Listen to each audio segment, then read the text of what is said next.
गुरुर्विष्णु गुरुर्देवो महेश्वरः गुरुसाक्षात् परं ब्रह्म तस्मै श्री गुरवे नमः.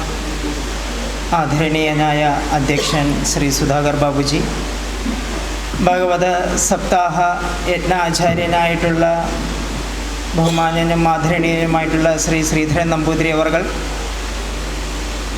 ശ്രീ സുദർശൻ ജി മഴത്തൂർ അവർകൾ, വേദിയിൽ ഉപവിഷ്ടരായിരിക്കുന്ന സംപൂജ്യ സ്വാമിജിമാർ, മറ്റ് മഹത് വ്യക്തിത്വങ്ങൾ, ഈ കാര്യ പരിപാടിയിൽ പങ്കെടുത്തുകൊണ്ടിരിക്കുന്ന സജ്ജനങ്ങളും എല്ലാവർക്കും വിനീത പ്രണാമം, അഭിവന്ദനങ്ങൾ. ഇവിടെ പറഞ്ഞു ഒരു ഭാഗവത സത്രം നടക്കാൻ പോവുകയാണെന്ന്. ഒരു ശ്ലോകമാണ് നമുക്ക് ഓർമ്മ വരുന്നത്. നാരായണീയം 1-ാം ദശകത്തിലെ 2-ാമത്തെ ശ്ലോകം. ഏവം ദുർലഭ്യവസ്തൂനഭിസുലഭതയാ ഹസ്തലബ്ധേയ ധന്വത് തന്വാവാചാധിയാവ ഭജതി ബദജനക്ഷുദ്രദേവ സ്ഫുടേയം. ഏതേ താവദ്വയന്തു സ്ഥിരതരമനസാ വിശ്വപീഠാപഹത്യൈഃ നിശ്ശേഷാത്മാനമേനം ഗുരുപവനപുരാധീശമേവാശ്രയാമഃ.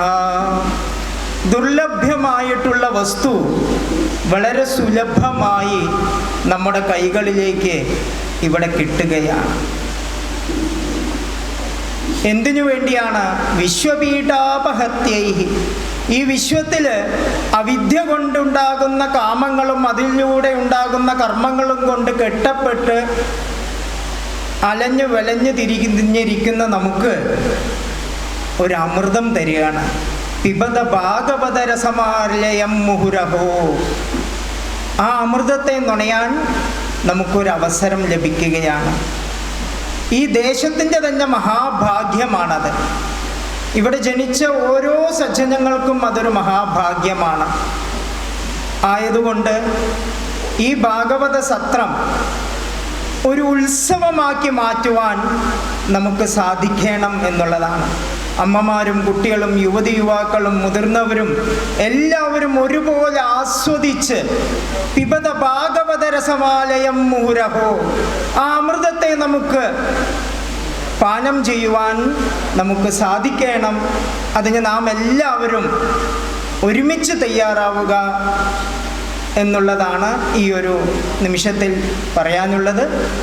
ഈ ഒരു സത്രത്തിന് എല്ലാവിധ ആശംസകളും ഭഗവാന്റെ എല്ലാവിധ അനുഗ്രഹങ്ങളും ഉണ്ടാവട്ടെ എന്ന് പ്രാർത്ഥിച്ചുകൊണ്ട് മാത്രം നിർത്തുന്നു. നമസ്കാരം.